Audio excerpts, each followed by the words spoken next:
Howdy and welcome back to another Stories from the Road. Gonna go back now from the last couple of videos I've put on to the late 90s, 1998. The Mercuries were more or less coming to an end. We'd not fallen out, anything like that. It was just getting harder to get to band gigs. And Brian, the drummer, had taken on another job and was working away a lot. He was up in Scotland, and sometimes it was like driving back from Scotland to do the gig and driving all the way back up. And it was getting hard. It was getting difficult. I was working in a bakery, so 4 o'clock starts and stuff like that. It didn't bode well. So we never actually decided to finish. Just sort of when the gigs sort of dried up, that was it. But I wasn't ready to stop sort of playing, the same as the other guys wanted to do something. And I thought, because I'd always loved country music, I thought, I wonder if there's any room for another solo act on the country circuit. Knew nothing about the country circuit, so me and me mate, father-in-law, Kev, who'd come along with Tony, who was our driver with the Mercuries. He was related to Tony because Tony was married to Kev's sister.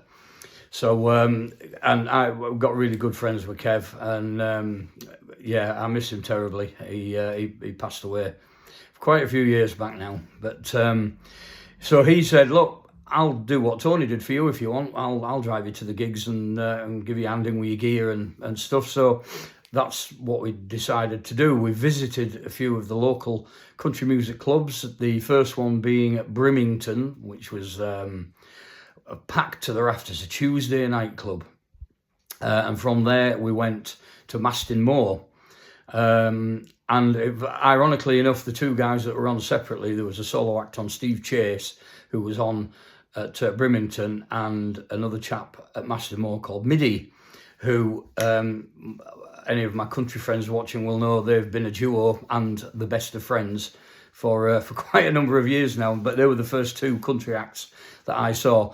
Lovely guys, got on great with them. They gave me a few pointers, what sort of material was going down well.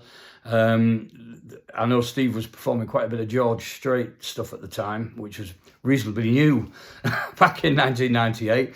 A lot of that was all new to me. I was probably aware of Alan Jackson and George Strait, and that was about it.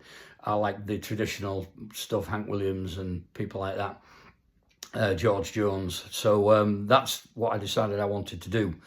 So I rang an old agent friend up of mine, Mike Handley from Amber Entertainments, based in Chesterfield. He got the Mercuries a few gigs here and there. I've just thought of another story. I'll save that one for another day, one of Mike's gigs with the Mercuries. And he just said, "Yep, you don't need to do an audition. I know your pedigree. I'll get you some work." I thought, that's really nice. So he got me a few decent gigs, actually. He got me foot in the door, and other people saw me and booked me, and it all went from there.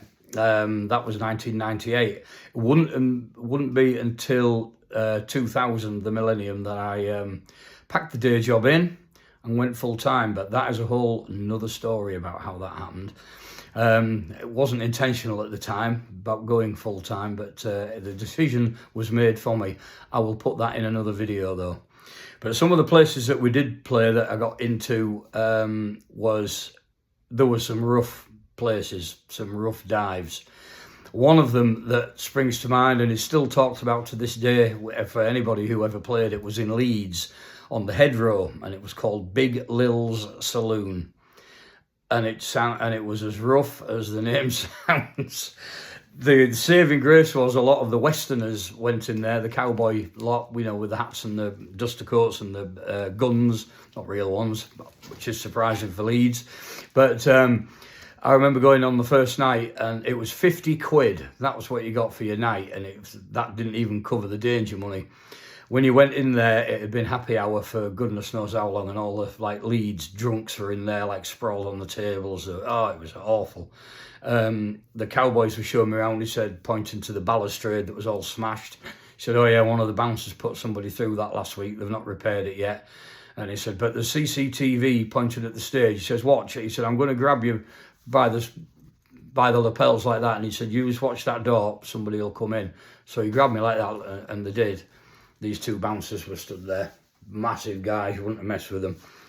So I thought, he said, you'll be all right. He said, you'll be safe. He said, and I said, is there much trouble in here? He went, yeah, there's quite a few fights and what have you. I thought, wow. So I never saw I didn't get any trouble.